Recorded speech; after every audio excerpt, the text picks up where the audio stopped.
Всем привет! Сегодняшний обзор будет посвящен новой беспроводной камере наблюдения от компании Xiaomi. Речь пойдет об уличной Wi-Fi камере AW200 с защитой IP65. Она не боится ни жары, ни мороза. Согласно информации производителя, камера обладает улучшенным качеством записи, двухсторонней аудиосвязи, отличным ночным видением, а также распознавание движения человека на основе искусственного интеллекта. Давайте это все проверим на практике. Поставляется камера в небольшой картонной коробке. На передней части картинка продукта, на боках основные преимущества и возможности, а на задней части у нас характеристики, полное название камеры. Внутри находится достаточно толстая инструкция на различных языках. Вытаскиваем еще одну коробку из картона, и тут у нас находится сама камера.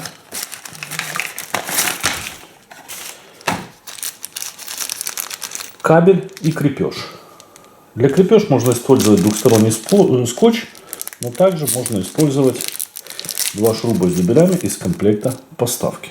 Кабель питания длиной 1,7 метра. С одной стороны у него стандартный разъем USB, а разъем питания камеры у нас USB Type-C. Блока питания в комплекте нет, его необходимо приобрести отдельно. Его параметры 5 вольт и сила тока до 1 ампера. Сама камера очень похожа на прошлую версию, но для домашнего использования, но обладает куда большими размерами. Размеры составляют 70 на 64 на 92 мм. Камера может как самостоятельно стоять на своей подножке, так и закреплена к поверхности под нужным вам углом. Для этого выставляем камеру под нужный угол, переворачиваем нижнюю часть к себе. И тут, внимание, нажимаем на центр и ведем нижнюю пластиковую крышку по стрелочке. Если не нажать на центр, то снять камеру практически нереально. Можно сказать, такая себе антивандальная защита. Крепим шурупами нижнюю пластиковую часть и захлопываем камеру. В качестве противовеса, если камеру просто установить на горизонтальной поверхности, в ножке находится металлическая пластина. От ножки идет жестко закрепленный металлический штырь. Шарнир, который позволяет вращать камеру на нужный вам угол. В задней части расположился порт USB Type-C для подключения питания. Если присмотреться к нему более внимательно, то можно заметить, что порт расположен довольно глубоко. И кроме этого, внутри находится силиконовый уплотнитель, который как раз и будет защищать порт от попадания влаги внутрь. Поэтому рекомендую использовать кабель питания из комплекта, чтобы не допустить малейшего проникновения влаги внутрь разъема, если толщина вашего кабеля разъема будет меньше или больше. Разобрать камеру, не повредив ее, я, скорее всего, не смогу. Поэтому просто допускаю, что динамик громкой связи, который находится в середине задней части камеры, также находится в глубине корпуса или даже вынесен за пределы основной платы и отгорожен. На передней части, в самом верху, находится светодиод индикации работы. Когда светодиод горит желтым, ожидание соединения камеры. Мигает желтым, идет подключение камеры к Wi-Fi сети. Когда мигает синим, происходит подключение к серверу Xiaomi. Когда синий светодиод горит постоянно, все отлично. Камера подключилась и работает. В нижней части расположился микрофон голосовой связи двухсторонний. Ну и по центру, соответственно, сама камера с разрешением съемки 1920 на 1080 пикселей. Угол обзора составляет 120 градусов, а диафрагма f1.6. Кодирование происходит кодеком H265, что позволяет уместить на карте памяти больше видео, чем у устаревшего кодека H264. Для обеспечения более качественной ночной съемки на передней части расположились светодиоды ИК-подсветки с длиной волны 940 нанометров. В отличие от светодиодов предыдущего поколения с длиной волны 850, новые светодиоды обладают более качественной подсветкой и не светятся в темноте красным светом, выдавая работу камеры. В нижней части корпуса находится силиконовая заглушка, которая очень плотно вставлена в корпус камеры. Потерять ее не получится. Производитель продумал фиксацию заглушки, что есть большой плюс. Тут мы находим скрытую кнопку сброса и слот для карты памяти формата microSD. Камера поддерживает карты вплоть до 256 гигабайт, но при покупке советую смотреть на скоростные карты 10 и выше класса. Ссылку на проверенные карты я оставлю в описании под видео. Потребление камеры в режиме ожидания где-то в районе 0,2 ампер, но я видел при старте и 0,4 ампера, так что блок питания все-таки лучше взять 1 ампер. Как вы слышите, внешний динамик камеры очень-очень громкий. Производитель заявляет нормально. нормальную работу двухсторонней голосовой связи вплоть до 5 метров. Думаю, это правда. Для работы камеры не используется приложение Mi Home. Подключаемся к домашней сети Wi-Fi, устанавливаем или открываем его. После этого жмем плюсик, добавить устройство и выбираем ниже видеокамеру. Ниже выбираем видеокамера. Откроется окно считывания QR-кода. QR-код нашей камеры находится на обратной стороне ножки. Please use your phone to scan the QR code on the camera to enter the configuration page. 请用手机扫描设备机身上的二维。Please use your phone to scan the QR code on the camera to enter the configuration page. 请用手机扫描设备机身上的二维码，进入配置界面。Waiting for connection， 等待连接。Waiting for connection， 等待连接。Указав свою Wi-Fi сеть, к ней пароль, сбросив камеру, все, у нас камера подключилась. Но единственное, ребята, если у вас будет Mi Home в регионе Китай, не получится. Надо выбирать другой. Я выбрал Сингапур. У меня был выставлен регион Китай. Камера упорно не хотела к нему подключаться. Потому что выставить Сингапур, как рекомендуется, все получилось. Изображение с камеры можно просматривать, не заходя внутрь плагина, а с главной страницы программы Mi Home. Это довольно удобно, когда у вас более одной камеры. По умолчанию изображение передается без звука. Включить звук можно, клацнув на иконку в левой нижней части. Можно приостановить или растянуть трансляцию на весь экран смартфона. Перейдем внутрь плагина для просмотра всех возможностей камеры. В верхней части отображается название камеры, при желании его можно изменить. Под названием скорость потока передачи данных колеблется в районе 300-120 килобайт в секунду. Потом, соответственно, изображение с камерой с плашкой отметки времени. Ниже иконки выключения камеры.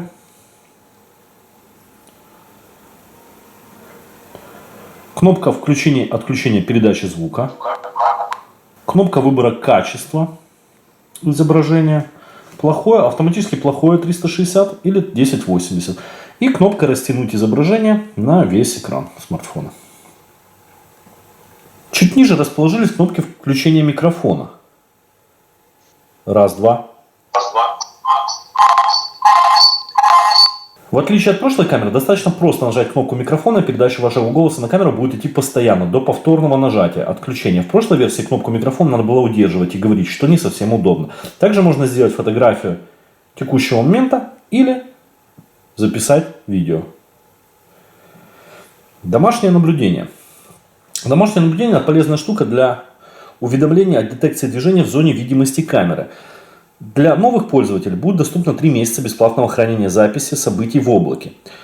На период наблюдения можно выставлять как круглосуточный, дневной, ночной или задать свое время. Чувствительность можно также регулировать. Доступно 3 режима: высокая, средняя, низкая. Тут выбирать надо опытным путем в зависимости от места установки камеры. Интервал оповещений можно задать в диапазоне от 3 минут до 30 минут.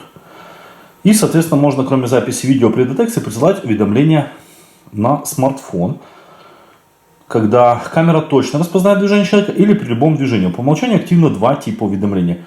Функция полезна для наблюдения в ночное время за домом, двором или, например, гаражом.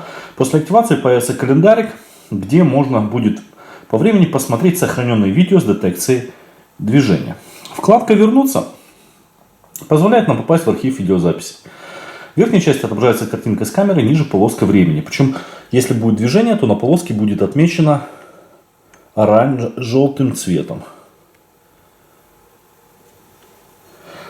Масштаб полосы для более точного возврата в архив записи можно менять свайпом. Если тапнуть на изображение с камеры, можно по центру выбрать скорость воспроизведения. Доступно ускорение в 4 или 16 раз. Также можно сделать фотографию или начать запись нужного события.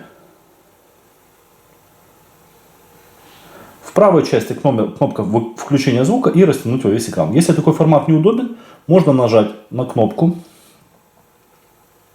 воспроизведения всех видео, где будет все видео расположено как по папкам с сортировкой по часам. В верхней части будет информация о заполненности карты памяти. Примерно за 15 часов непрерывной записи использовано 6,9 гигабайта из 14,6 гигабайт. моей карты памяти. Математически примерно карты памяти на 16 гигабайт хватит на 1,5 суток записи видео. Неплохой результат компрессии кодека H265. Нажав на информацию о карте, мы сразу попадаем в меню управления картой, где будет отображаться статус, емкость, сколько осталось места. Тут же можно отключить запись или изменить режим записи. Только при детекции движения. И тут же можно отформатировать карту памяти или безопасно извлечь ее. Вернувшись назад, переходим в любую папку. И тут же можно видео посмотреть, сохраненное с интервалом в 1 минуту. Причем картинка превью будет изменяться на то, что видела камера в тот момент времени. Также можно выбрать дату, нажав на иконку календаря. А нажав на иконку «Изменить», выбрать видео, которое вы хотите удалить. Перейдем на вкладку «Интервальная фотосъемка».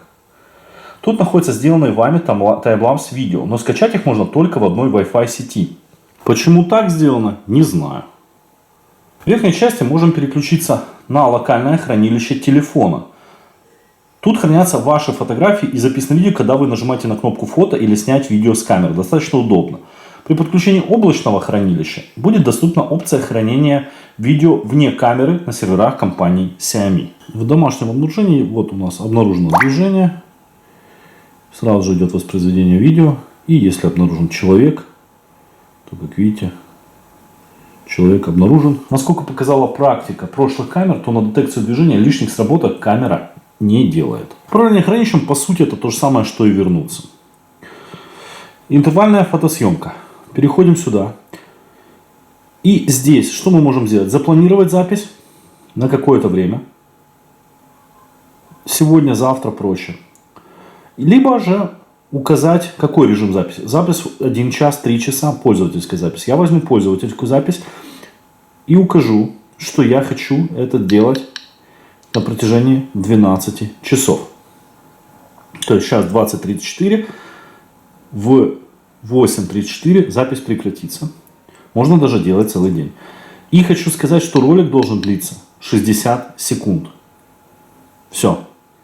И дальше мы можем сделать запланированно, либо начать час. Сейчас будет ролик ночной, так сказать, вечерний, утренний. Должно быть красиво. Запускаем. И большой плюс интервальной фотосъемки в том, что она никаким образом не влияет на видеонаблюдение, на движение, детекцию и прочее. Она работает просто параллельно и сохраняет это видео, которое потом можно скачать себе на телефон, поделиться с друзьями красивым видео. После активации система будет вам говорить, когда это все будет завершено. Вот сейчас запись будет завершена через 11 часов 58 минут 33 секунды. Вечерняя съемка. Вот так видит эта камера. Вот так мы видим своими глазами. Еще больше стемнело, включились фонари. Вот так видит наша камера. Вот так я вижу глазами. Полностью стемнело. Улицу освещают только фонари. И вот так видим мы. А вот так видит камера. И тут действительно производитель не обманул в том, что камера видит ночью в цвете. Уличное освещение выключилось. Вот так это видит человеческий глаз. Ну, контуры дома и неба я еще различить могу. Но не более. А вот так это видит камера. Да, цвета, конечно, нету, потому что полностью нету никакого даже точки освещения. Но, ребята, это круто. Круто в том, что сила камеры очень офигенная. Вы сами в этом можете убедиться. Давайте посмотрим несколько роликов, отснятых камерой. Вечерний, ночной, утренний, дневной.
цвет таймлапса. Также в предыдущем ролике я склеил несколько дней таймлапса, можете посмотреть в видео. Таймлапс не прерывается даже если кратковременно отключить камеру и никак не влияет на процесс видеонаблюдения.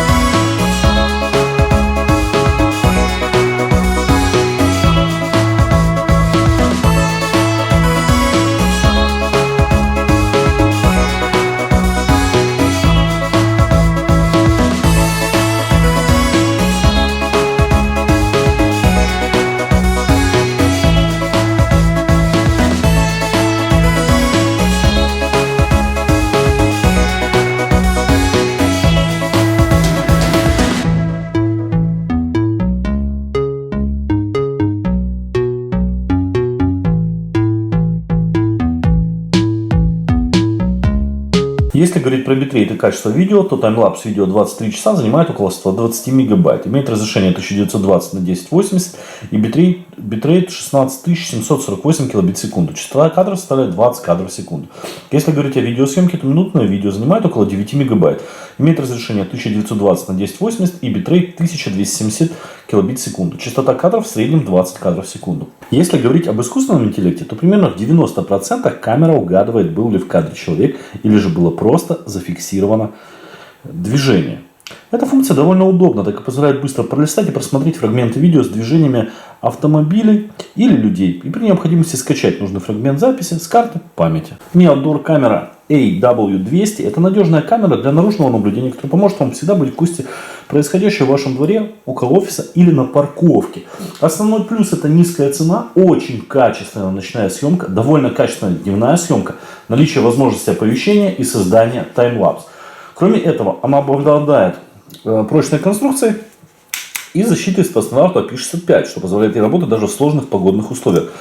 Улучшенная ночная видеозапись обеспечивает непрерывную охрану территории даже при низком освещении. Камера способна записывать цветное видео высокого разрешения 1080. Mi Outdoor камера снимает четкие и детализированные видеоролики с разрешением 1920 на 1080. Цифровой зум позволит детально смотреть незаметные детали. Благодаря широкой апертуре f16 в f1.6 в объектив камеры пропускает больше света, что обеспечивает полноценную съемку даже при очень слабом освещении. Функция инфракрасного ночного наблюдения гарантирует точное отображение всех объектов в кадре даже в полной темноте. Используя камеру светодиода с длиной волны 940 нанометров, она излучает красный свет и обладает улучшенной производительностью по сравнению с светодиодами 850. С этой камерой ваш двор будет надежно охраняться круглосуточно. Вы также можете использовать камеру для записи долгих событий и задания коротких видеороликов. Она идеально подходит для съемки закатов или распускания цветов в качестве таймлапс. Кроме этого, можете записывать голосовые сообщения, которые камера будет автоматически воспроизводить при обнаружении активности на вашей территории. К покупке могу рекомендовать. Ссылку на камеру найдете в описании под видео. Также там находится ссылка на группу в Telegram, где вы найдете не только новинку про систему умного дома, а также купоны, акции и прочее общение и ответы на ваши вопросы. Пожалуйста, не забывайте поставить лайк, если видео вам понравилось, и подписаться на канал, чтобы не пропустить другие интересные видео про систему умного и не очень дома. Всем всего хорошего. Пока-пока.